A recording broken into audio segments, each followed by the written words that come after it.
music to the noise, yeah, the mess we make. Machine Pun Kelly get caught in the fake. Facts and logic with a twist of chest.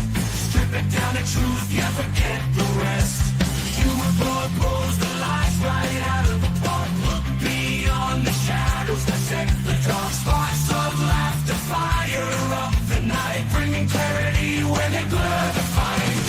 Cut through the chaos, yeah, the tangled lies. Steam Pun Kelly with a set of clear eyes. Truths and jokes gonna rock this show. Step into light where the real facts glow.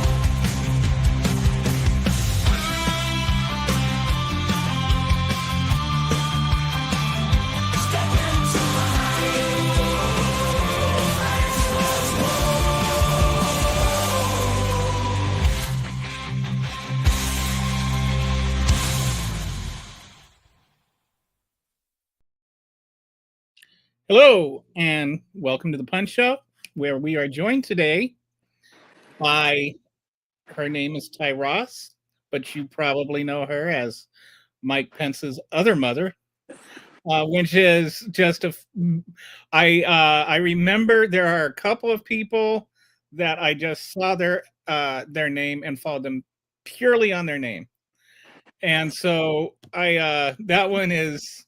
Because he's actually kind of got like two mothers, so now he's got three. It was a brilliant. He's got his mother and he's got his wife that he calls mother, and so you're his other mother. I'm his other mother. Yes. That one, and there was Anne Rand Paul is another one of my favorites. I like that. Ivans or I like that, and I'm the same way, Kelly. Like names like Spiro Agnew's Ghost, yeah, Shogi's Ghost, or Devin Where's the cow. Like I don't know. I think Lyman a Coconut left. I'll see a name and then I'm like, I like that. And there was one guy. I don't know what happened to him, but his name was Dustin Nguyen, like with the Nugyn. Yeah. And I told him, you should just change your name to All We Are Is Dustin Nguyen. Oh, and I like that. So he did, and he was like, yeah, I'm going to have to do that. So anyway. Now, you have been on Twitter for a while. Yes. And how many followers you got? Like 125,000 or something? I think I just crossed 130.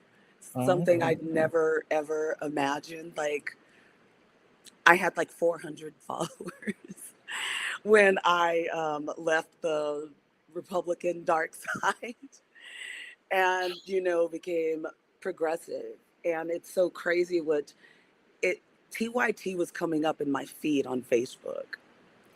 And I was at a point, this was before the 2020 election, and I just kind of between 2016 and 2020 just kind of checked out until things seemed to start getting really real. Mm-hmm. And I started paying attention more. And I guess the algorithm, I don't know, but they were coming up. And at the time, Jake and Anna and the whole TYT team, they were saying things that I felt. The Young Turks. Oh, the Young Turks. Oh, okay. Yeah. So they were saying things that I didn't really know how to articulate because I hadn't been in a progressive space in that aspect. It's always kind of been my kind of Republican box, but also being not apathetic necessarily, but not paying as much attention as I should have been prior to. And I was obsessed and I could not get enough. And then it was like every video, then subscribing to their channel. And it was like every day I felt, and it just kind of made me stronger feeling in that I could voice that I wasn't alone. And so then I went back to Twitter after many, many years. And I saw, man, like this is a much better environment for me cerebrally. Politics, what's going on, social justice, etc. And Facebook was just a hamster wheel of the lowest common denominator of, what I say, there was no intellect and I needed more. I wanted more engagement. I wanted to know more. I wanted to get a hold of resources that could bring me up to speed on what I had been neglecting. People are always saying we shouldn't talk to Republicans, we shouldn't reach out to Republicans. But I disagree. I think if you gain a Republican, you actually get 2 votes because they lose one and you get one. So it changes the dynamic by 2 votes. So it's twice as valuable. And then I've also noticed once, like converts are a lot more evangelical than anybody else. Like once they've switched, they're like, whoa, so you gain more than 2 actually. They're kind of all in, but that's the radical part of them. I would rather it come. It's like when people say you switch one addiction for another. So maybe you were addicted to drugs or alcohol, and then working out helped you, but then you become a working out fanatic. Yeah. And then, or in other ways, and to me, you still haven't really worked out or dealt with what drove you to that radicalization. And while you may not be in that particular arena, and that sounds great, you still need to kind of dig down and like understand and realize what drove you to that in the first place, to keep yourself from going back to any other type of radical, position or person. And I think that Robert F. Kennedy Jr. is a good example of that, not just Trump, but in every kind of aspect. And it's like I said, it's something that people really need to think about. What is driving the radicalization? What is it? Like, I don't know if it's inherent. I don't know. And I know people say, oh, hate is taught and this, and it is. But so is anti-hate. So is anti-racism. Those things are taught as well. And if you really do want to change or be a part of change or really understand or know what's going on, then you will look to being taught. The opposite. If it hasn't worked for you in 50 years, in 40 years, there comes a time where you need to start really thinking about like inherently changing or growing. I think that's a better word. I don't know if people really have the ability to change in the black and white aspect, but I do believe they have the opportunity to grow. And with growth brings about a different perspective, perception, and different way of living, being, and doing. And that's what, rather than you need to change your views or you need to change your ways. What does that mean? Like I can tomorrow put my left shoe on my right foot. That's change. But you know what I mean? Like technically not comfortable change. My wife was a Republican when we started dating. And then we were driving somewhere and she asked me why I was a Democrat. And I said, well, because it makes the most sense to me. And she says, well, what about abortion? And I asked her, well, what about abortion? Yeah. She says, don't you want to stop abortion? And I asked her, well, do you want to, that's kind of like not the right question. The right question is, do you want to make abortion illegal or do you want there to be fewer abortions? And because people aren't going to stop having abortions just because you made it illegal, right? Exactly.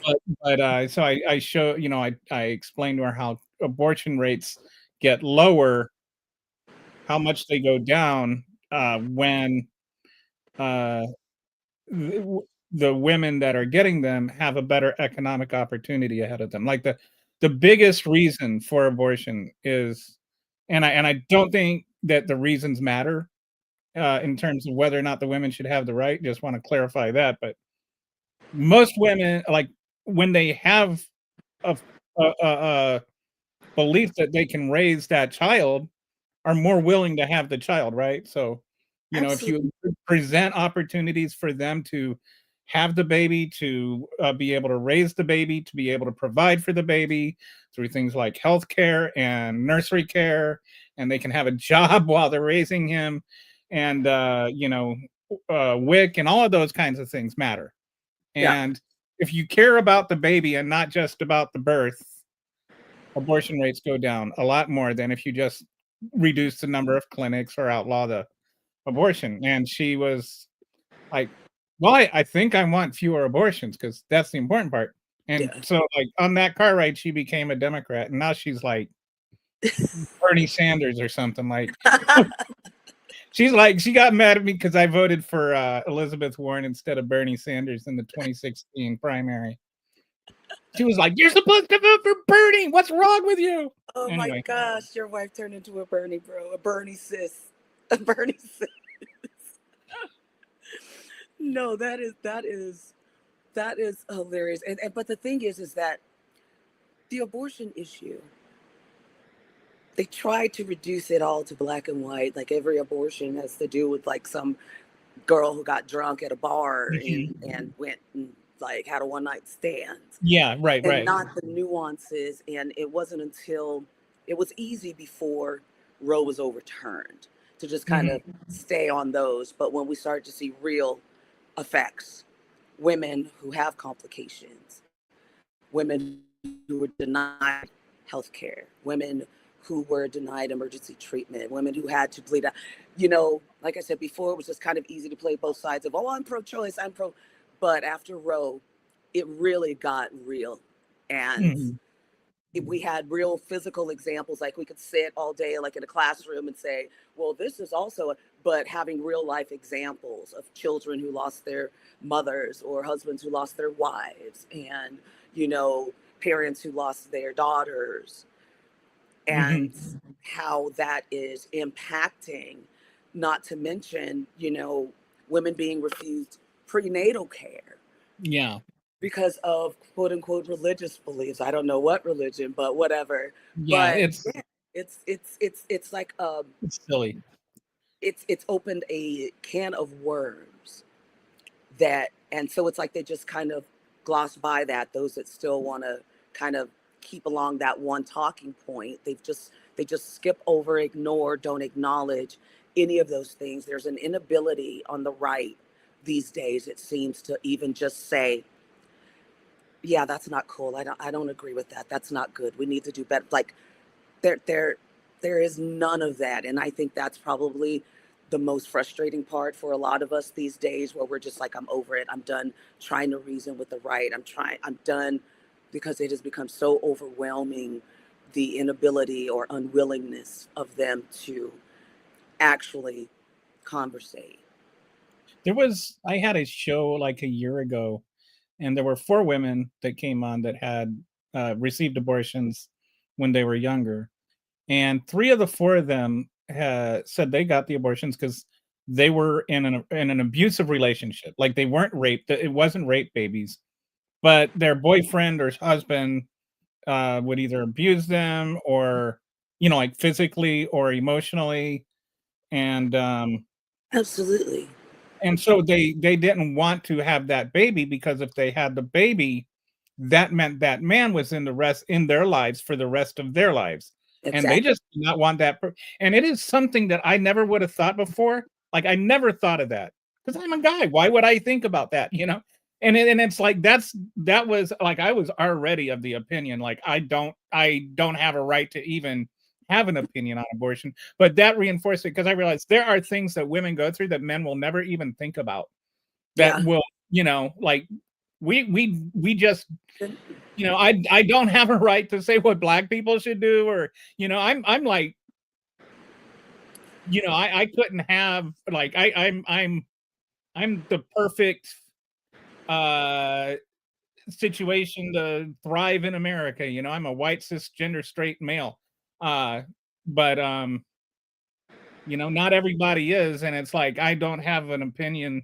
I don't even have a right to an opinion on what it's like to be a person of color or gay or a woman or any of those things. I just know that they have a right to determine for themselves what they do.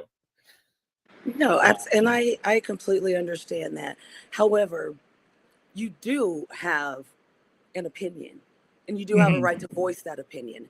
Not saying that you are pretending to walk in the shoes of someone Mhm. else, an Yeah. LGBTQ person or a person of color or a woman, etc. However, as a human being,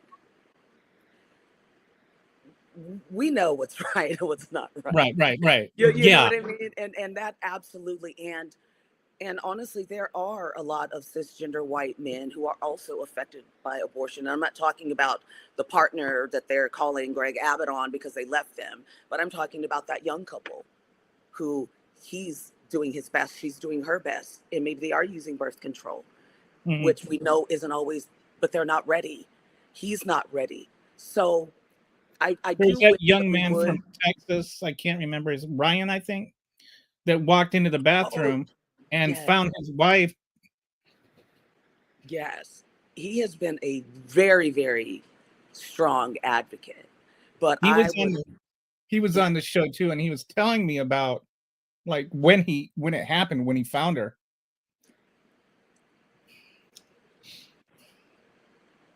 And it just really gets me, that because it was like, I can't imagine having to go through that.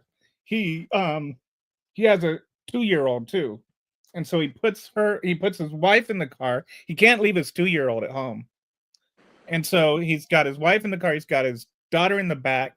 His wife is, like, drifting in and out of consciousness, and he's trying to keep her awake. And so when he's gotta drive, like, the closest hospital had already turned her away, so he didn't wanna go there, so he had to drive, like, half an hour to the next closest hospital to actually get care for her, and so he's, like, yelling at his wife the whole way, and his 2-year-old doesn't understand why he's yelling, and so she's sitting there going, "Daddy, why are you yelling at mommy?" yeah. You know? And just See, now you're people gonna should make not me have to cry, go Kelly. You through know that. I'm a big mush. You now you're gonna make Like, me. people should not have to go through that. No, and that's, you are absolutely right. In 2001, and this was still,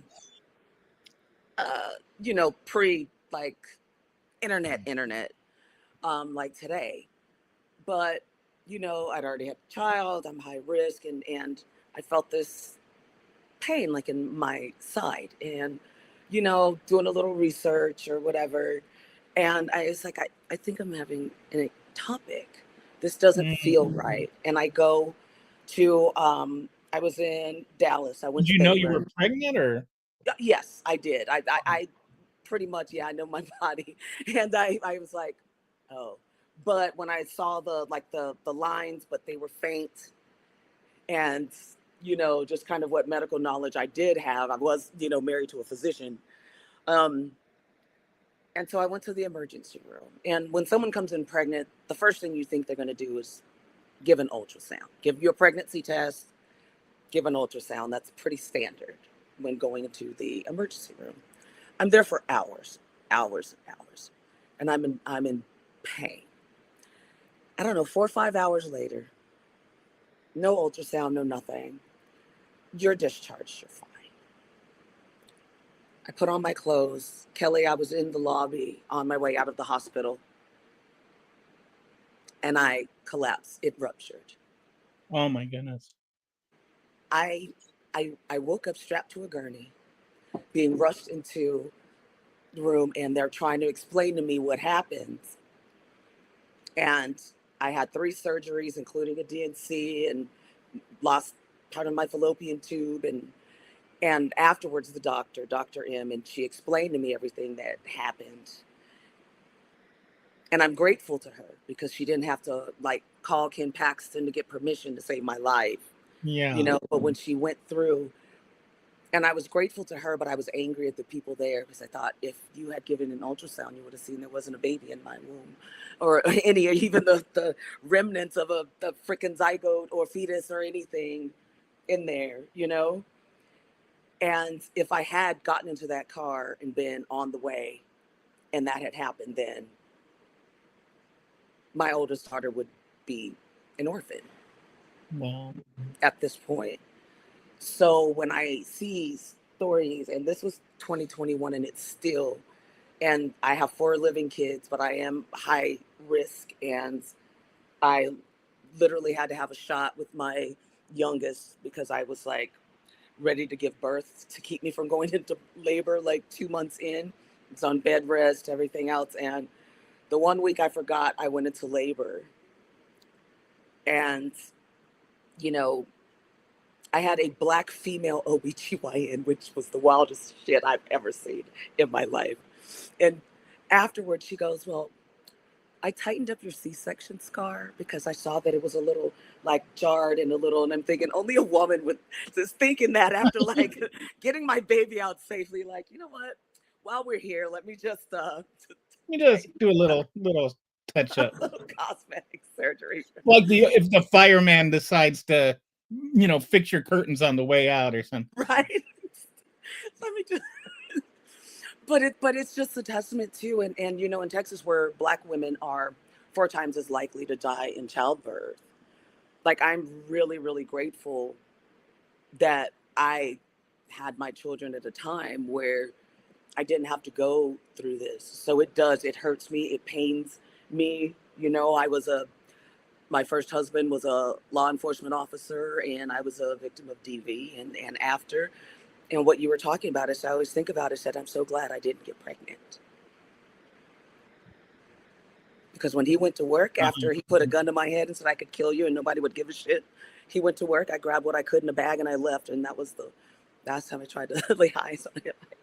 I called a Wow. friend and I was gone while he was at work. But if I'd had a baby and then him also being, you know, a local police officer, Mhm.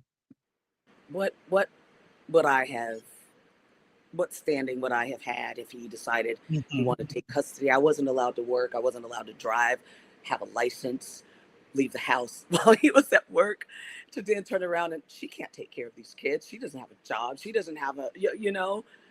So I look back and yeah, that is a very, very real issue that women have to deal with. And like I said, there are so many things that people don't think about or take into account, even those like yourself who are allies and are advocates. But there are still things that don't enter corners of your mind Mhm. to think about, you know, because And this that's is, why we need to at least try to learn about them. yeah. You know, um, I'm not saying like I don't watch every black movie, or every gay movie, but I think like have you ever seen the movie Sense8 or this TV series Sense8? No. What's that? Um, it's a really unique movie. There's these 8 different people that were born on at the same time, and they're like all connected, even though they're all around the world. Oh, And I like that. they can like enter each other's consciousness. And so like one of them is like this uh Korean girl that's really good at martial arts. That there's a bus driver from Nigeria that is a big Jean-Claude Van Damme, whatever. How you say it. He's a big fan of Jean-Claude Van Damme. Yeah. So she like takes over his body and kicks a bunch of Oh people. God, that is so cool. Oh my gosh. Okay, I have And to. so Yeah. there's all this stuff going on, but one of the characters is um a transgender woman that is trying to get surgery, and her parents are trying to block it. Yeah. This is an emotional show. Yeah. This is like the most emotional show I've ever seen because And it's it's called by the Wachowski Sunsight. brothers. It was by the Wachowski brothers. Oh, I think it was after the first one became a Wachowski sister, but before wow. the second one did. So it was like deeply, deeply personal to them. And I didn't even realize it at the time. But No, I that's mean amazing. to when you watch the show, you enter into the story and you like really become, like a cheering for that Yeah. transgender person. It's like a paradigm shift. You're like, Yeah. oh, that's an actual person there. And so Yeah. it's like I think there are some shows that, to watch them and enter into somebody else's experience. Boys Don't Cry was another one that I was really. telling my husband about, was it last night, babe, or the day before? And I was telling him, I go, at that time, transgender wasn't really a term that was used in the Mhm. populace the way it is Yeah, today. And I yeah. said, I would think about it. I said, had you ever seen? I said, Boys Don't Cry. I said, gosh, it's been how many decades? And I said, but what I knew was I didn't care if Brandon Tina was born, I was her story, and what happened to her was brutal. And I think about Matthew Shepard, and I think about, but and I think about all of these movies and shows that were in our lives, Mhm. telling these stories, but there weren't any particular sensate, that there weren't any particular terms. There were no box, but we just Yeah. knew like this person was a human being and they were kind. And I don't Mhm. see, and just things that start to, regardless of how you were brought up or what your idea, they stick with you. They stay in your soul. Mhm. They stay in your soul. Yeah. And that movie is one of them. And it's That like people are like, "Oh, well, that's just normalizing it." And it's like, "No, it is not normalizing it. It is normal." yes. It's like it's what happens is it prevents you from being able to abnormalize it. It's once you start seeing people as people, it's hard to reject them as Yeah. people. And to understand there's oh, what was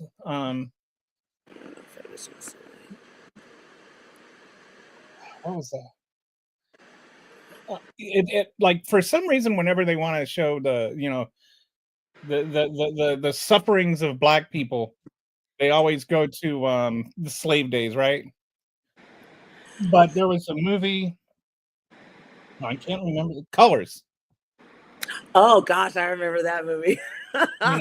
and uh there's just there wasn't like the white savior, like Clint Eastwood didn't come and and there wasn't like the white savior teacher or whatever. Like you to realize that there are people that live entire existences that have nothing to do with white people, Yeah. and there's and there are I had a friend when I was in college. uh I was working for my church. Well, I wasn't really working for my church at the time. I was just as a member of my church. We had everybody, so people wouldn't go out and party. We didn't want to go out and party, so we would have host a dinner at my house, Yeah. and we would play Scrabble together. One of my friends' name was Edgar, and this was like 1992, 1993. I forget the exact, 93, I think. And this was after the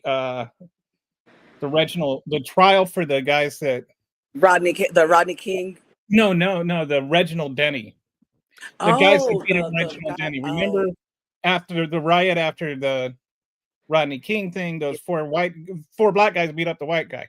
yeah, the And I truck was driver guy. The Yeah, truck. and um I was like, well, I don't see the difference between four white people beating up a black person and four black Yeah. people beating up a white person. And we were good friends. We respected each other. We basically had a year-long debate about that I Yeah. lost. Eventually, I lost the debate, and by that I mean I won the debate because I had a realization. I was like, okay, there is a difference. And but one of the things he said to me was, um, uh, "Do you think of yourself as a white man?" I was like, "No, I just think of myself as a man." And he said, "That's because you can." And I was like, took Touche. me took me a while to figure that one out. I was like, I get it because I am not seen as a white man. I am seen as a man. But he walks into a store and everybody sees a black man. It's because society sees him that way. He is forced to see himself that way because Yeah. society doesn't see me as a white man. I am not forced to see myself as a white man. So like people get like, oh, why are black people always talking about race and stuff? And it's like because everybody's always talking about like, and the thing is, if you're not a racist person, you like if you're not an overtly racist person, you're not. The problem is you don't see racism when it exists. And so I started becoming more aware and like one time I remember we went to a store together, and the guy was like watching Edgar to see if he was going to steal something. I'm wearing jeans and a t-shirt. Edgar's got a master's degree and he's wearing a suit, and so of course the guy was even more suspicious of Edgar then. And I was watching him. I went up to the store manager. I was like, why don't you want me instead of him? I'm the Yeah. bum here. And so we go outside and Edgar laughs at me and he's like, do you think that's the first time that's happened to me? And it was, anyway. I realized, that so then I started kind of like looking into things more and realizing, like, before there was the word anti-racist, I was learning I needed to become an anti-racist, and rather, like, if I saw a black person and had a negative thought, rather than just ignore the thought, I would reject the thought, like, I think like, that anyway. no, Kelly, I'm sorry, I didn't mean to cut you off, but you're a lot like my husband. He grew up in a inclusive family and environment. He grew up in, well, I'm a Southerner, he's a Yankee, from New York, but it really took a while. It's still sinking into him of some things that upset me, like some things that I read or I see and I just cry, and he doesn't really understand, and I'm trying to explain it. He gets it, but he doesn't. Like you know what I mean? He hears me saying it, but because it's not something he has experienced, it's not something he really, and I get that. Like, before my father died of COVID, I hadn't lost parents. And so I never felt it was my place to tell someone, oh, it's going to be okay. They're in a much better place. What the fuck? They don't want to hear that. Who the hell you know what I mean? Like, you start to realize, like, what did I just say? Do I realize how freaking douchey that sounded? Who am I to tell them that it's going to be okay? Because I don't know that it is. I don't know what, and everybody mourns, grieves, however long, in whatever way they do. I'm still grieve. My father's death, it's been 5 years. And it's almost like you're telling people not to grieve when you say that. Yeah. All I do now is I just tell people, just grieve at your own pace. Yeah. Don't let people tell you how to grieve. No, exactly. Or just, I'm so sorry for your loss. And that's it. Like, I can say that. But like, people will think in their mind that, and then someone gets upset, I was just trying to, like, give them where, like, no, it's not about you. That's the thing. Like, you are wanting to put them on your grievement timeline, and it's not yours to dictate. It's not yours to tell them how. Well, when this happened, I just got over it, and I go, well, good for you, And here in El Paso, it's very disappointing because it's 80% Latino, but MAGA Hispanic friends that I have, or mutuals, to see them have turned that way. And I was commenting on someone's, like, I try not to engage because it's futile on Facebook, but I just saw a meme that was just in every line was, and I go, none of this is true. I said, why are you spreading misinformation and disinformation? I said, it's not about different sides of the aisle. I said, I am very happy if I get something wrong to be pointed out that I'm grateful for that knowledge so I can move forward. I said, you have words. I will post a meme every now and then, but I'll, context it like, man, this cracked me up and blah, blah, blah. I said, you never use your own words. And someone came and goes, I know what my Hispanic ancestors went through. I just don't dwell on it. It's been about 3 weeks, Kelly, and I still am ranting over it. You don't dwell on it. I said, well, you know what? Rosa Parks dwelled on it. Yeah. I said, do you know how many things have been accomplished because we dwelled on it? I said, dwelling on it is the least that we can do, is dwell on it. I said, that is the most asinine. And every day I do still have to make a post. And I'm just like, really, I go, if we didn't dwell on it, there'd be nobody outside the ICE facilities protesting. There'd be no Kings protest on Saturday if we didn't dwell on it. And Hmm. dwell on it doesn't mean dwelling on what happened 100, 200 years ago. It can be what happened yesterday. It could be what happened 2, 3 weeks ago in Chicago in that apartment building. Yeah. It can be something that happened last week.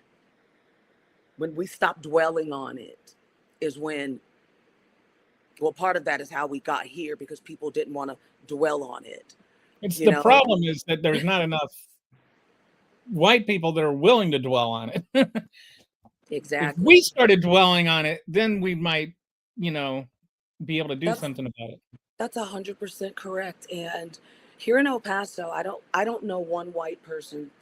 Well, no, I know one white person, but everyone else that I've known for, most, it's like a small town on the side of town I live on.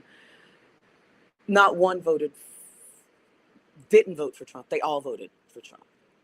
And that's because, and I was just very honest with someone. And I said, it's because they're a minority here and they're still salty over that. They are a minority. That other 20% is divvied up between blacks, Asians. We have a thriving Jewish Mm. population, a thriving Arab population. The Arab and Jewish population, they actually own most of and that, they're small, but are so important to El Paso's community. And I take my boys to the Holocaust, the Holocaust Museum. And I just wanted to go into the history of the Jewish community in El Paso. And there was a time where they had to remain in Juarez and they weren't able to cross. And this is when, there were a lot of the, what do you call it, caps on the number of Eastern European Jewish people that Mhm. could come. Yeah. Yeah. And so they were coming and had to That was remain why in Juarez. for those that don't know, there used to be like laws that that limited immigration from countries Yep. based on how many people had already immigrated. There was like a percentage. So if hardly any Eastern Europeans came, then that means hardly any Eastern Europeans could come. And that was during the pogroms, which were Yeah. like persecutions of Jews. And that was to like it was basically to keep Jewish people from coming to the United States. Absolutely. Absolutely. And like I said, I didn't even know we had I wandered at the park, took my son to the park, and there was a Burmese festival. I didn't even know we had a Burmese population, but they were having Oh a little no, thing in the park. I didn't Now realize this. Myanmar, but I was like, wow, we have when I was It must be volunteering, a great place to eat. oh my gosh, we have this amazing Iranian restaurant. And the woman, she showed me this book because my son, he's 16 now and he loves it there. She offered him a job. He wasn't 16 yet because he loves the hummus. And she brought us this book that an employee of hers made. And it was all about the history of Iran, Oh wow. pictures and things. And she just felt so touched that, her being so far away, Armenian, we have a thriving Armenian population here. And we all divvy up that other 20%. But we have our first Black mayor, which is awesome this year, but they're salty because they're in the minority. And so I saw when my neighbor put up his Confederate flag in my neighborhood, and they've kind of are emboldened in a way, but still, but when I It's okay see, to be racist again, you know. yeah, but when I see my Latino friends or acquaintances, that to me is very, very disappointing because I'm like we all know mixed status families. We all know whatever generation you are, whether it's first generation or fourth generation, it started somewhere. And how, I said that I take my kids to the history museum. I go, why is it that I know more about the history of El Paso when it was segregated between the three races, Black, white, and Mexican, and those who fought for, who were working in the factories fighting for equal rights, that you don't share any of that with your kids, any of that history. I said, but my kids know it. I said, I'm not trying to, but I'm saying, like, why would you not want to share that to let them know, like, you're now folding back into those who made it that situation in the first place. It boggles my mind. And they just get upset and it's like, oh, you just think you're shit. I'm sorry, they think you don't stink, that you think that you're better than. I go, it's not that. It's not about, I don't always think I'm right. I said, but facts are facts, you know. Facts are facts. And when I blatantly Mhm. see something that isn't one, you are perpetuating, you are engaging and enabling the ignorance that is keeping us where we are and allowing these atrocities and things to happen, because you're lack the ability to blame the corporations or blame those who you voted for, or blame. It's just easier to blame and nothing gets done. But if we all came together and you actually held your reps accountable who you vote for, then they'd realize, oh crap, we can't keep this up anymore. The veil's lifted. We got to do something now. So, like during the 2020 protests, and there was it just became kind of almost, I hate to use the word, but faddish.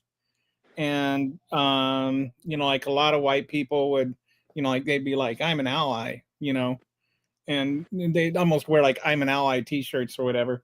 But then it's like now you can't hear from them, DEI is getting attacked all over the place, and they're like, well, Charlie Kirk didn't really mean that black people can't fly planes.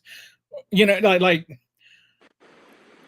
I feel like there need to be allies, but I even hate to use the word allies because it got tainted by overuse. It's like when people say don't obey in advance. I sometimes I think things just become cliche too Yeah. easily. But with that, how can I be an ally? How can we be allies, like where we can sincerely help without becoming condescending and feeling like we're taking over or whatever? That is a good question. And I completely get what you were saying. Like, I felt like in the beginning, after George Floyd's murder, in the beginning, what people witnessed, they were genuinely horrified. And then the protests started and people wanted to be involved. But, then of course the chaos agents get involved, and then it just got, they took their ball and went home. It was easier for them to do that than to listen. We're saying, like, this actually wasn't the protesters, like these were outside agitators and this and that. Mhm. But it, and that to me was a red flag. It made me think, as you said, faddish, that their heart really wasn't in it. And some of them were doing it deliberately. Like the Minneapolis precinct that was burned down by Boogaloo Boys. Yeah. And that's not a conjecture. They were convicted of it. Like this is, and they all the Republicans always want to say, "Oh, you're burning down buildings," and they point to that one in particular. And it's like, no, It's you guys always burned down that one. it's always two. They use Minneapolis, and then they use the 2 blocks of Portland. Those are the Yeah, only two. And they'll say, yeah. well, when you were burning our cities to the ground, I was like, I don't know, Tulsa might like a word. Um, and Rosewood, Utah, the many other cities that were actually burned to the ground. But I just think, keep doing what you're doing. Like, just be yourself, be there. Don't feel forced in anything that you say, or like, I have to say this or I have to say it this way. And it may not always come out in a way that comes across like you saying, like, you didn't even think about women being in abusive relationships and that being a reason, even though you were pro reproductive health care choice, and you were, but that wasn't an area. Being honest and transparent about what you didn't always realize or think about. And, when I made a post about a week or so ago, I said something that stays with me when I was, in my CASA work. I said, when we think about kids removed from homes for, foster care, abuse, and neglect, or moved, we always give all our resources to the women. We want to reunite the women. We want the women to show up we want. And we just kind of put the men over to the side as if they're just some, scallywag or whatever. You know what I mean? And Mm. that's not always the case. And I had one where it was one of my last before, I was ran out by Abbott. But the mother never showed up, not once. never showed up to one meeting to try to, and I'm all about family reunification. And the father was Mhm. inconsistent, but he did show up. Like I said, inconsistent, but he did. And whenever they move, it's my job to like find out where they are, because I have to at least know what address, where are they, so I can make sure I keep them involved. And they were staying with someone, and she relayed to me that the father was a product of rape, and that his entire life his mother never let him forget that. And I hadn't even bothered to ask. And that's because, like I said, we were so focused on the moms. And though I like to think I'm not being judgmental, I was being judgmental because I didn't give him the equal time, Mhm. equal attention. And like I said, even though he wasn't consistent, he was at least trying. And maybe if there was at least one person that gave him a little support, it might have, you know. Made a So difference. yeah, made a difference. So what you saying, like, just just keep all things in mind. Like, now that you do know, think about all the different areas and avenues that a woman experiencing XYZ, or for me, my son is 16, and I think about his mental health. I think about, you know, I know he has friends, but are they really friends? Are they really, if something were to happen, I think about my own. Would he go into that pile of, well, we don't know what happened. He should have just complied, or he should have, like, just just be a human, whoever that is. And if that's not in you, I know that's not you, but those who do force, that's not really who they are, because when times get tough, when times are like they are now, they're nowhere to be found. Then they'll give you the, I don't really pay attention to politics. That's the line they like to use now, you know? And I was talking to my husband, and I said, a line, when you ask people, why do you vote for Trump? Because of where things are now. They'll kind of revert to the same kind of, oh, well, I voted for him because he was a businessman. And I voted for him because this. I said, instead of asking them that, ask them, why didn't you vote for Kamala? I said, because that's where your real answer is going to come. Because they won't be expecting it, number one, and two, they won't have a canned answer for it. Mhm. Whatever it is they try to, you know, they're going to be forced to answer, and that is where your answer is going to lie. They rely on you asking the same questions so that they can kind of slither away. And like I said, give the same, well, he's just this, and oh, people just don't like him, and that's why didn't you vote for Kamala? That's my question. Why? Just pretty simple. I'm sure you know the answer, right? Yeah. Lay it on me. And so, well, first, Tiny Ripple. You're at Ty Ross, right? Yeah, well, at Cool Texas Chick. At Cool Texas Chick, and her name on Twitter is Mike Pence's other mother. So. Kelly, I used to be Lindsey Graham's gynecologist, but that was in my early days.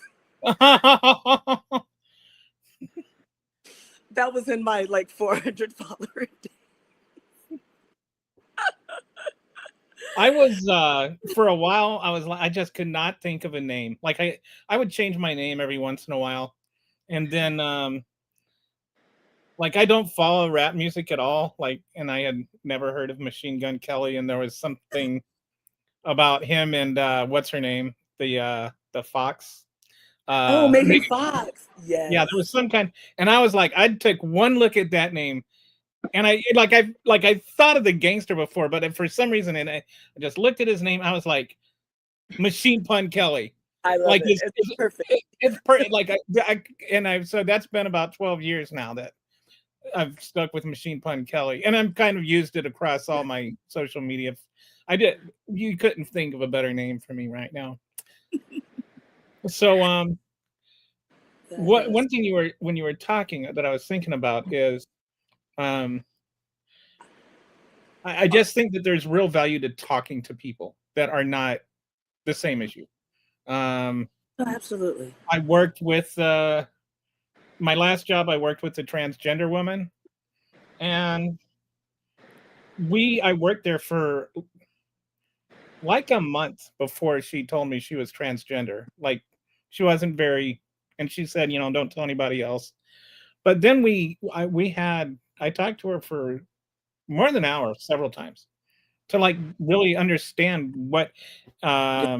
her experience was, and not I don't want to say what the transgender experience was, but what her transgender experience was, because Yeah, absolutely. everybody's experience is different. I just think that I had a young man on the show. I don't know if you know Ben. He's on Twitter, but he has autism. He's in Scotland. I do know. Yes, yes, I do So know that. he was on the show, and I got to talk to him. And actually, I was he's a pretty charming young man. Like He really is. he and he's a really sweet kid. And then I've had I like to have people that are different than me on the show. I also every once in a while I think if I met somebody that really was like me, I wouldn't like them. I'd be like, why are you always talking over me? I get, I no, I totally get that, and where my husband works, it's a it's probably the nicest restaurant on this side of town. Like we don't really have a whole lot of chains or whatever. It's been around a long time. Most of the people that go in there, it's like he's got job security basically. You know, already wealthy people have been going there forever. And I went in the other day, like I'm picking him up, and he's like, "Want to come in for a drink?" And the first thing I see is this guy with the "Make America Great Again" hat. And there's this guy the other day, and he had his white and gold 47 hat on. And I just kind of look, and people will see me sometimes, and they'll on a chit chat, and then they'll see, and I'm chit chatting, and he was telling me that one of his one of the hostesses, she goes, "Why is she talking to them? They're racist as hell." And he's like, "Oh, she knows that." She's pretty aware. I But have it's I have experiences. Like one time I was taking my dog to the vet. I'm just sitting there minding my own business, and this guy, because I'm in Elgin, and Elgin, Texas, and I'm just sitting there minding my own business, and this guy comes down and he sits across from me, and he just starts going on about Trump, and he's like talking about how this was in 2016, and yeah. how Hillary Clinton was a liar, and I was just like, I just had to look up. I was just like, dude, you're gonna vote for Hillary you're gonna tell me about Donald Trump, and you're gonna call her a liar. And I just lit into him. And it's like people assume that just because I'm a middle-aged cisgender white male, I'm a racist, And like other racists will always assume I'm a racist because I'm white. Like, and it's like, boy, he was not prepared for that. I lit into him so bad. And then like I was going on for about a good 12 minutes. And when they finally came in, I didn't let him get in a word. And the vet tech came and called his name. Man, I never saw anybody move that fast in my life. He was so happy to get out of there. I, it's it's kind of I'm a study of human behavior. It fascinates me. And so a lot of times in my life, because of certain financial situations I've been in, I've been the only Black person in non-Black spaces. Mm-hmm. And so I've learned a lot about people's behavior, how people react, treat me. And I used to go in New Mexico in Rio Doso. It's all MAGA there at the country club. The only two Black people were myself and the Black people they import from South Africa every year to work Uh-huh. during the season that are, serving my food. And that was a weird, and I'm sitting and I'm like, they literally import people. And I'm listening to the guy, I'm sitting here, I'm on the golf course. He's running the cart outside and it's the next season. I said, "Hey, Joseph, good to see you again." He goes, "Yes." He's like, "I can get and I don't want to laugh, but it just kind of tickled me because I thought about us in my Eddie Murphy voice from Coming to America. He goes, "I can get two goats instead of one." It just, because I'm the accent, and then I just, oh my god. But he was just so nice. But I wanted to get to know, like, how did they find you?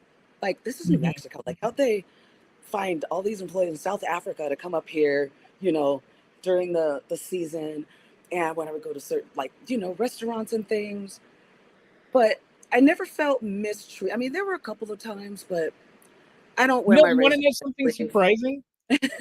The country, like, to get a temporary work visa, the country that get that the most come in on, I'm sure you will, not be surprised, is Mexico. The second most is South Africa. Are you serious? The second? I Yes. didn't know that. Yeah. I didn't know that. I had only met one South African before in my life, and he was white. Like, I'd never met a black South African. So to see them year after year here working at this country club in New Mexico, I was just kind of fascinated, but also talking to the people there because they're wondering, and you could tell how what I was doing there, how I knew the manager comes up and, "Hey, good to see you back again." And they're in their mind because they're like they're wealthy, but I'm in the same space. I have a Mhm. table when they didn't have a table. As soon as I come, "Oh, hey, I've got this here." They're actually asking to sit at our table, which was kind of funny. But you kind of get that, but then getting to talk to people, as you said, like kind of just talking, like seeing where they're from. And these were people that were coming from McAllen to like oil money. They'd come up during the season to their second half, and stay. But just talking to them, and I knew they were all MAGA, but they weren't all like crazy. Well, I won't even say MAGA, conservative in the tradition, the sense that we Mhm. would think of. But even MAGA that I've talked to, and they're wearing their hat, and you know, I'll kind of like in a joking way, and it was like, "Oh, see, I like," and just to kind of get them going, because I want to hear. But sometimes asking questions isn't the best way because people might feel they're being confronted or they're being judged. But when you Mhm. put in a conversational setting and you're having a shot and you're just like, "So tell me," like they're a lot more open. They're not as guarded because they feel like it's a safe space. Like maybe they're thinking I'm Candace Owens or something. I don't know, but whatever. But they, but I've Candace. had to, but they have, and I was like, no, I was actually a real Republican. But, but I get to, I have these conversations, and it really, really gets me into like their mind of thinking. And what I've realized is most of the time, it's always the same.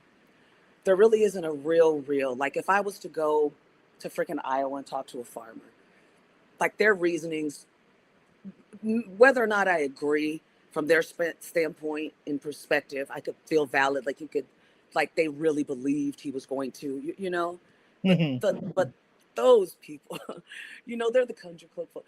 They weren't doing it because of They're that. getting exactly what they They, voted for. Those they are are getting they're exactly. they're the 1% that like they voted for get more money and be able to own people and whatnot. Yeah, exactly. I mean, it is, but it is also frustrating because, and I get where a lot of people like myself are at this point where we're like, I don't have the energy anymore. Now I need to put this energy into moving forward because there is a certain amount of the population that is too far gone to a certain extent, but there are still independents, there are still reachables, there are still, you know, center old school, just what happened during 2020, the whole Republican voters against Trump campaign, the whole Lincoln Project. And when you see all these people that voted, and then even during Kamala's, like people that, I'm in Montana. There was a time, if you had told me Steve Schmidt would become one of my favorite followers on Twitter, I I, would have I would have hurt myself laughing. I have my issues with him with the whole Dean thing, but but I Oh, thought you're talking about the Scream? this Dean what and Scream? the guy was running for what was that party they were trying to siphon votes away from Biden. with Andrew Yang and the what was the name of Oh, that? that thing. Okay, yeah. Was it the No Labels? Was that what it was? No, was he part of that? Was that he was like the head, like the fundraising guy for them? No, I didn't know that. I didn't get all the way into it because it was just a whole ass mess. But yeah, it was a whole. There was some there was some backlash of him being involved with with that, especially coming off of 2020, and it's like, what are you doing, man? Like, come on, like we need to be building on this, not, you know. But it let me know though that it was possible, and to see how many people came out for the Last No Kings protest, the hands off. I mean, millions upon millions. Every one of those persons is not a liberal or a Democrat. Know what's going on at the town halls. You know what AOC and Bernie are doing, Mhm. and and going to the areas. But something I did see that someone kind of I don't know if it was Tony Michaels, and they were like, well, so and so went and they talked to Democrats, and I think it was Tony Michaels, and he said, yes, talking to Republicans and talking to farmers are two different things. Mhm. That is. I actually talked to Tony about that on the show, Yeah. and my brother is running for office, Yes, I saw that. and so the votes he's trying to get are almost all farmers Yeah. or farmer adjacent. Like living in, like, his constituency is very, Yeah. very rural and partly suburbs, but no urban. And so and it's like an R+30 district that he's trying to flip. And so I was thinking, I gave him this idea, and I think he's going to do it. I was like, you should just have everything, if you have a town hall, have people, like, have somebody that voted for Trump and somebody that voted for Harris, like, just pull out a $10 bill. Yeah. And ask them what color their $10 bill is. They're both going to say green, and you're going to be like, okay, there's no blue $10 bill. There's no red $10 bill. Green, all your money is green. And that's what, we need to be for, like, forget about all this culture war stuff and everything. Like, what's Exactly. going to actually save your farm? What's going to actually save your business? Yeah. How is your child going to be able to, get their health care? And, like, let's just make I think that it's not about reaching out to MAGAs, and it's not even about reaching out to conservatives. It's about switching the dynamic of the conversation between from a Republican talking to a Democrat or a Democrat talking to a Republican, and it needs to be about a representative talking to a constituent. Because I don't feel like Ted Cruz represents either one of us, or even cares whether he does. Like, we're his constituents, whether we voted for him or not. Yeah. No, exactly. No, that's 100%. And also, I think that instead of talking to Listen. those that you're trying to get the vote, exactly, ask the questions instead of telling the farmer, I'm going to do this, I'm going to do, pull the farmer up and say, what is it that you need? What is it that your farm needs? What is it that is lacking on your farm? What is it that you haven't been able to do? What is it that we could do better to help you so that we can keep this farm in your next generation that you can pass on? Like, Asking, I was thinking of this. If you had a town hall, imagine this. You have a town hall, and somebody, and you say, like, somebody stands up and says what they want, and instead of, like, giving your program talking point that's somewhat adjacent to what they're saying, have a notepad and a pen and take notes about what they're saying and saying, that's something really valid. I want to look into that more. Do you mind if I send you an email next week that addresses this? And then you actually did that. That's how you start. Can you imagine a politician, like, not just listening to you, but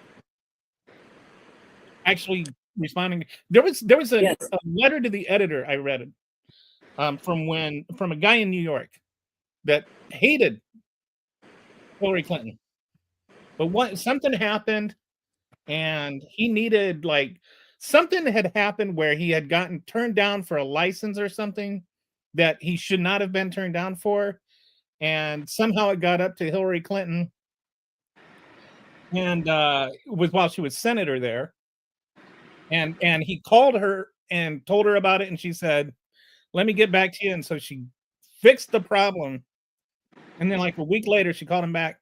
It should have, so he's like all happy it got fixed. She called him back. She didn't. Her assistant didn't call him back. She called him back and said, "I just wanted to make sure this all went through and everything." And he's like, "Yeah," but he's like, "Don't tell me she doesn't. Yeah. No, Don't tell me she doesn't care. that I didn't makes even vote for her, and she cared." I cannot imagine Ted Cruz doing that. 100% no. He won't. He is. I just, for the sake of your show, I will just zip it, lock it, put it in my pocket. You can. But Fornication is a good substitute word. but it just and just full transparency and disclosure. So I was looking for something, another place to advocate, and I'm not gonna say their name. I was brought to them. They were advocating for schools, and found out that even my son's school, but dozens of schools didn't have air conditioning. And so what they were doing is, most of the people on the school board, Republican leaning, they were all in the pockets of the voucher school owners. Mm-hmm. Some of them didn't even have kids, so they're basically making our schools so awful that they're like, "Oh, you need a new alternative," that kind of trickery. So we were canvassing, trying to flip the school board, trying to save. And I texted Beto because I, worked with Powered by People, registering people to vote for him and everything. And I had sent him some pictures I took. He's like, "Here, send them to me." And I said, "Hey, I know you're traveling. You're in Austin most of the time, but this is what's going on in El Paso. And they're trying to close, 12 schools. We got that reduced to 10. Then the organization I was with, we got 2 pushed back. Then it was left to 6. One was only one of 5 A-rated schools in the state. It's poor, but when I was canvassing at the school to let parents know so they could show up to the school board meeting, a lot of them didn't even know it was closing. There was no transparency. They would say, "Oh, we're having a redistricting meeting," but wouldn't tell you what it was about, wouldn't allow you to talk, So we were out there at all the schools, and we're canvassing, trying to flip the school board. We did flip it, whatever. But I said, "Hey, if you can't, we're having our next community meeting. If you're not in town, if you could send another representative from Powered by People, like people here that on your behalf." He was like, "Oh, I don't want to see Lamar closed." So I thought, that's great. So yeah, I said, "I'll keep you posted." So I'm like, so the day of the school board meeting, no one ever showed up, never anything else. And he was in Alabama with Doug Jones, who I love, but Doug Jones is from Alabama. You know what I mean? Beto's here, and he claims to have cared like we start at the local level. And even just a tweet with his following his voice, alerting people, letting people know in El Paso who didn't necessarily know that, because your school could be next, But he came here with Jasmine Crockett, and I was super excited because I was like, "Oh shit!" So I got to see him and Did you meet her? Jasmine. Did you get to meet her? I did not. They kept everything closed. It was supposed to be a town hall. Nobody got to answer a question. But I was talking to the group, and I said, "Well, I'll be there tonight." I said, "If I get called on," I said, "I am going to challenge Beto, and I'm going to ask him." It's like, "I appreciate what you're saying." I said, "But we had some issues going on here, and I reached out to you." And I said, "But you were nowhere to be found. You didn't use your voice to amplify. So how are we supposed to, as an entire community, feel about you being there for us when you couldn't even be there for the youngest of us who, And the whole thing was, we were using as kind of an edge was, Biden was in office. Oh, Inflation Reduction Act, it'll pay for converting of the air conditioning system, solar, blah, blah, blah, blah. That was our way for people that were concerned about tax dollars, like learning how, if I came across a Republican when I was canvassing, money, finance. That's what they want to talk about. You talk, learning how to move between different spaces. But one of the women, she goes, why do that? Why don't you just ask him instead to to join us. Well, that kind of set me off, Kelly. And I said, do you remember when after canvassing, we were at, where's my battery? I said, we were eating and you came up to me and you asked me how my experience was with Powered by People. And I said, it was a little disappointing. I said, while it was great in getting the drive out for the presidential race, local races are just as important and they're not involved in any of those. Nothing about the school board, nothing about city council, nothing about the mayor's race. Mhm. I said, so I was disappointed in that if you are about people getting, sorry, I got to plug up my phone. Go ahead, registering take to vote. you got it. You got But it. yeah, I go, but it should be all people, not just for the presidential race. So you Mhm. should be involved at every step. And this is Beto's hometown. And I'm telling him. And then I said, do you remember then that you said, oh, well, you know, Beto and Amy, like it was a flex and you're friends with them? I said, why didn't you ask him to be a Mhm. part of this organization? Because you were here well before I was. And you Mhm. specifically mentioned that you were friends. So it would seem to me that they would be way more open to. And I'm not gonna lie, Kelly, that pissed me off because it made me I feel don't blame you. like okay. And I kind of left them because they've been around a year. Yes, we flipped the school board. That's great.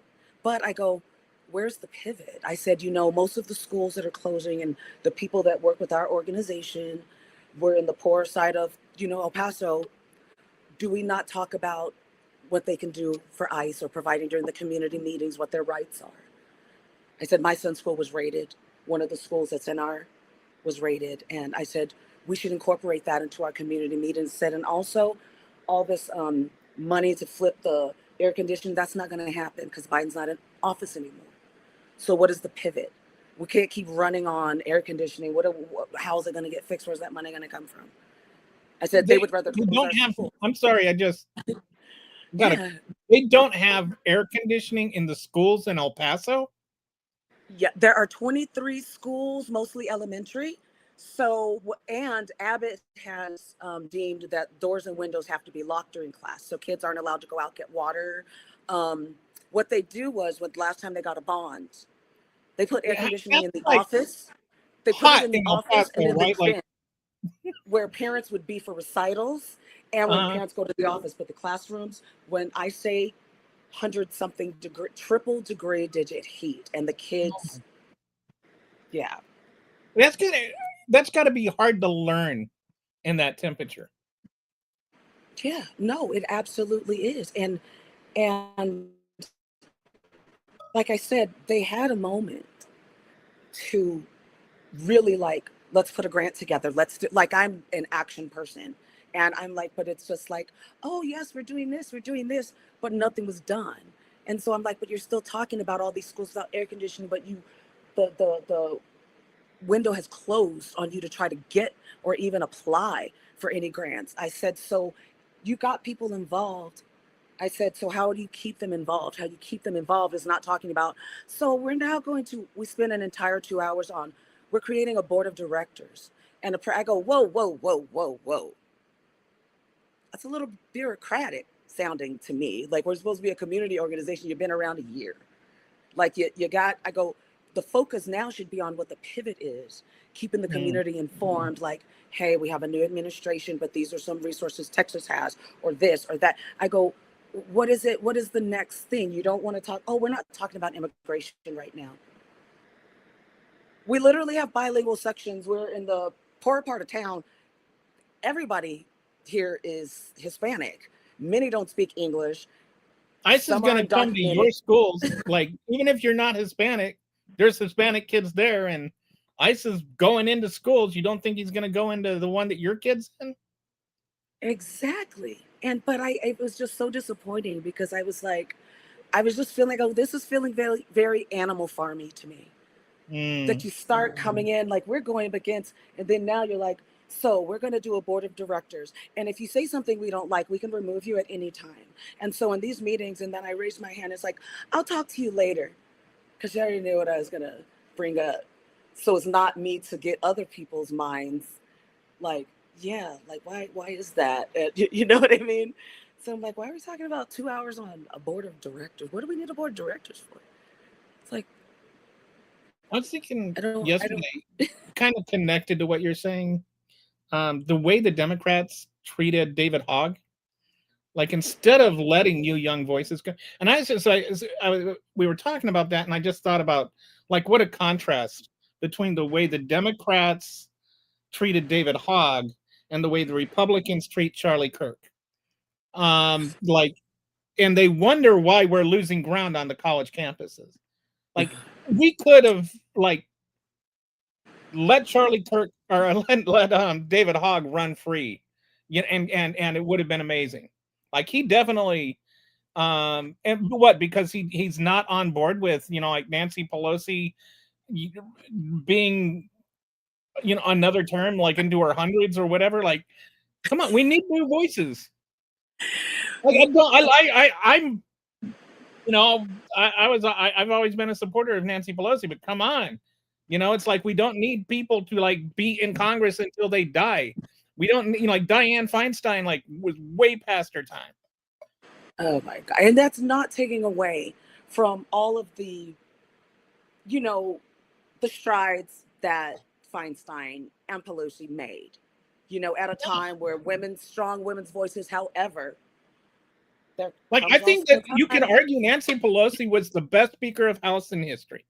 Like, yes. But still, step aside, let somebody new come along, Exactly. But what that does is like Feinstein, by the time that she passed, all the young generation knew was this quote unquote old woman hanging on to power and not even able to show up and participate, or Pelosi being out of, so they don't even know because they're not our age. They only know what they have been experiencing and they feel ignored. They feel like their voices aren't heard. And when there are voices that they're stifled. And another thing I'm always still salty with Pelosi about is what she did to Representative, what was her, Katie Hill, who had the revenge porn, that she did not stick up for her. Like, not just as a Democrat, but that was a woman thing to do. It's such a pioneer that Pelosi was. She basically let a woman go out in shame who had been shamed through no fault of her own, except having a husband who was an a-hole.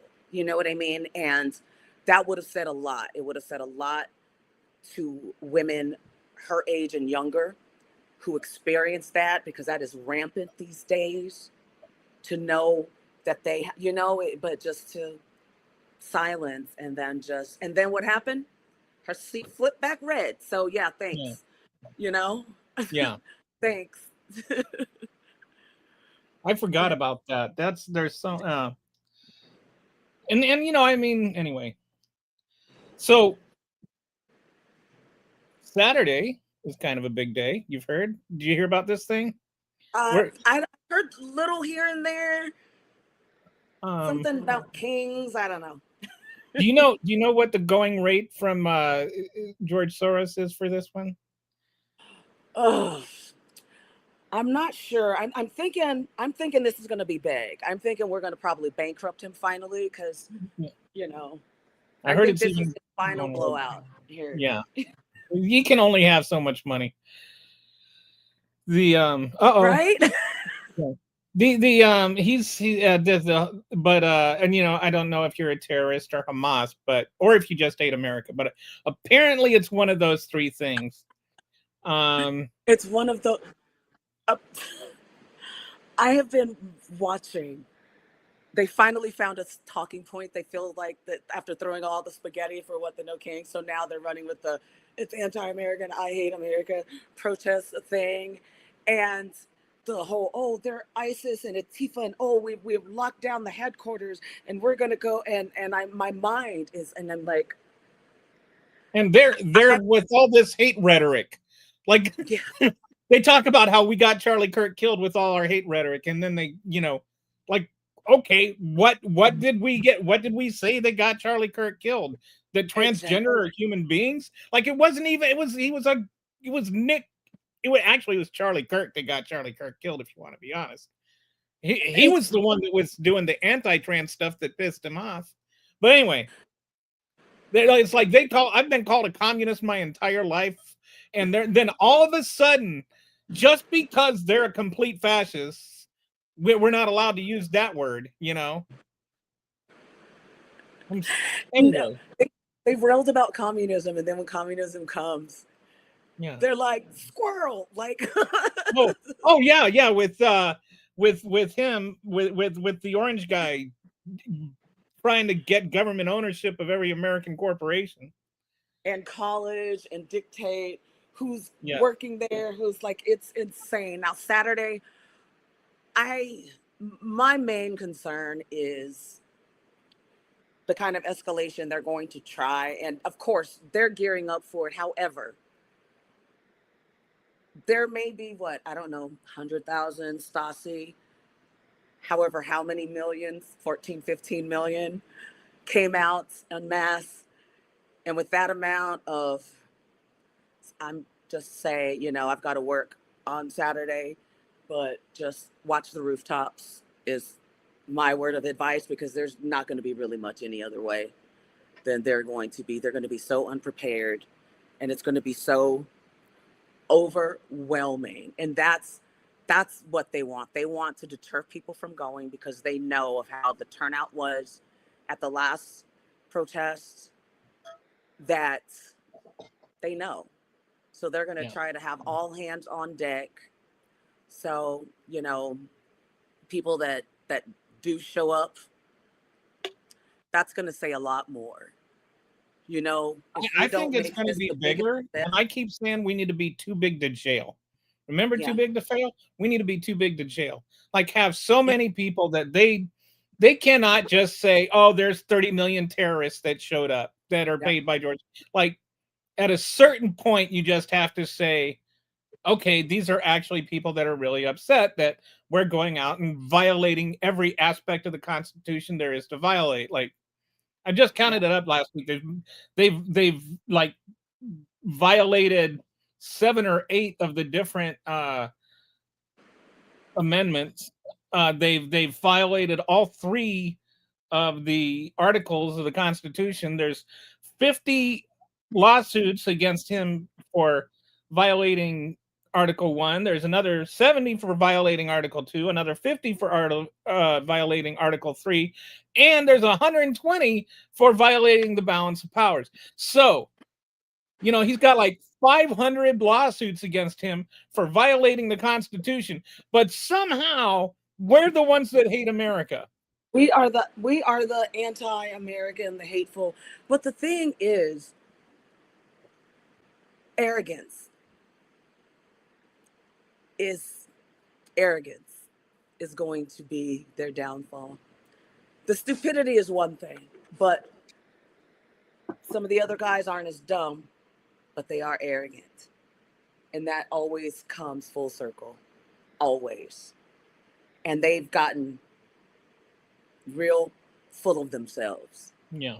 In this short amount of time, rather than, kind of sprinkling it, and then before you realize what's going on, crud, it's too late.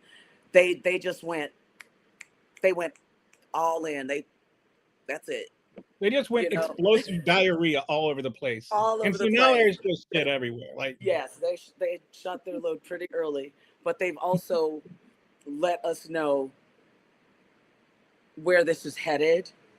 And like I said, the arrogance. It's the arrogance. And I don't care what side of the aisle you're on. People don't like cocky people.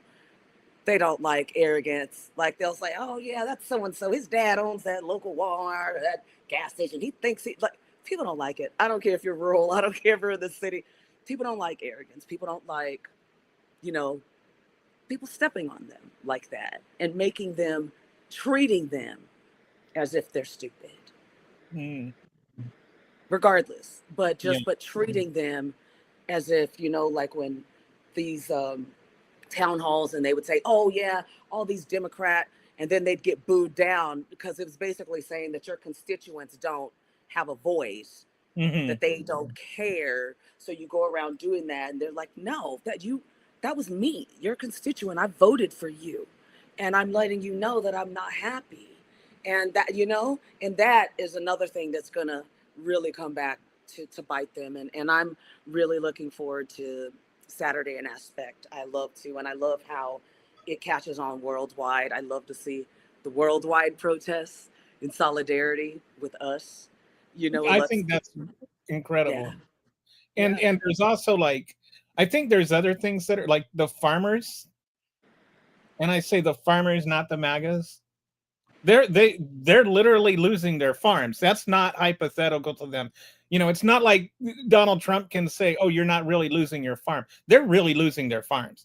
And when you have people like that go and they pay, I think it's 16% more for beef, 22% more for coffee, 4% more for milk and eggs, like in just 9 months, yeah, not even a whole year. And it's like you've got real inflation.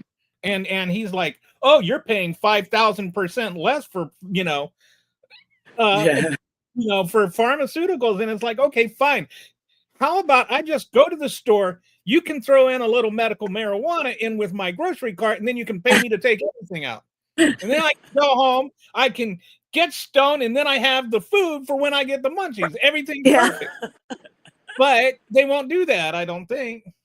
But No, like it's just, I think that there's like being lied to about, whether Kamala Harris really worked at McDonald's. And then there's being lied to about whether or not you're spending more at the grocery store, or whether or not you're actually losing your farm, or whether or not you have a job. Like those are things where you can't lie to them and have them say, "Oh yeah, you're right, I do have a job." yeah, And I'm going to release an article either today or tomorrow, or a video. Been doing a lot of research on this, and it's the economy is getting artificially masked by AI, and there's a lot of underpinnings that the economy, we are basically, if you're not in the top 20% and have stock in AI, you're in a recession. Like we're in a recession with the exception of a few people. And everybody else knows it. Like that you're struggling. You know that you have less money at the end of the month. And you're going to know it even more when your insurance doubles. yep, Even if you're making $60,000, $70,000 a year, when you're paying $1,000 a month for your health insurance instead of 500, and you were thinking about buying a new car, that's your car payment. You can't get yep, that car anymore. He can't lie to you about that. Like I think we're getting to the point where people are going to be like, no, I know this. You can lie to me about other stuff, but this I know. yeah. Sorry. No, no, no. My stepsister was asking my sister-in-law if the boys went to school. They're on intercession, so they went to Uh, year-round school here in El Paso, but they are out for 2 weeks in October, then a week for Thanksgiving, then 2.5 weeks for Christmas, then 2 weeks in March. oh I'm my, like, what is this these are they year-round members of school? Congress? Yeah, that and like, and then 6 weeks vacation during the summer. But I go, all you've done is for single parents, people that have to pay daycare, who rely on that. Now they've got these 2 weeks to scramble, these extra 2 weeks when their kids should be in school. Holidays Mm-hmm. is one thing. All these extra additional weeks that now they have to find, and it's like, when are they in school? It's insane. It's literally insane here. This, but Kelly, my dear, thank you so much for having me on. I have to make dinner before I have to go to work in a couple hours and throw something in the oven, chicken cacciatore or something. Thank you for coming on today. The tie goes to the winner. So I I really appreciate you coming on. You're a delightful person. Everybody should follow you. Uh, Now, do you have anything you want to pitch in terms of like uh, any organizations or anything you've written or? Not really any organizations right now. I have been reading. If you go to Amazon, BarnesandNoble.com, my book, The Power of Perspective, Gaining Clarity, Purpose, and Truth Through Affirmation. And it was a book that helped me work through issues that I was going through and get to a better and healthier mental space for myself and moving forward, how to deal with relationships, whether it was familial, work relationships, friendships, relationships with my kids, how my relationship with myself. And it's Hmm. under T.R. Armstrong, which is my pen name. But I've been rereading that a lot lately. I'll go to certain passages when I'm just really just kind of in a funk Hmm. and depressed, just to remind me that, you know, it doesn't matter where you are. As long as you're making progress, whether it's big steps, little steps, it doesn't matter. That's all that matters. Whether that's today you just got out of bed, today you made it to the kitchen, tomorrow you maybe went to the store, like it doesn't Hmm. matter. But it's just when you put things into perspective, it allows you to see things and handle things in a different way. You can come at them from a different place, and then we'll probably get a different result as a result of taking that kind of mindset instead of being stubborn, and Hmm. about holding ourselves accountable. That's the first and foremost, to hold yourself accountable, hold yourself responsible. That's it. I was just kind of had an epiphany this week. Like I was saying, you find empathy for others by reading, I think, but you find empathy for yourself by writing. Like I you agree don't with just that. get to know who you are, you get to like actually have compassion for yourself and understand yourself by doing it. And so I think writing is super super therapeutic. So Absolutely. 100%, because as far as I'm concerned, the hardest person to forgive is yourself. mhm. We will reserve it for everyone else, but not ourselves. And Except we will. Donald Trump. Yes, that Donald is. Trump will forgive the only one Donald Trump will forgive. Of course, he doesn't need to forgive himself because he's never done anything wrong. No, that's true. He is a perfect, perfect individual. That You is want you want to them. hear my pun for the day before you go? Yes. Yes. Okay. So you know how Donald Trump's like a chicken. So when he wakes up every day, he goes cockle doodle doo, right? So one day he wakes up, he says cockle doodle doo, and then Stephen Miller comes barging in the room, and and Donald's like, "What are you doing in here?" And Stephen Miller says, "Oh, I thought you said any cuck will do." With his bad hearing, I believe it. He's from the outside of it. Thank you so much, Kelly, for having me on. I love you. Keep doing what you're doing, friends. All right, thanks for coming on. Bye. Talk to you later.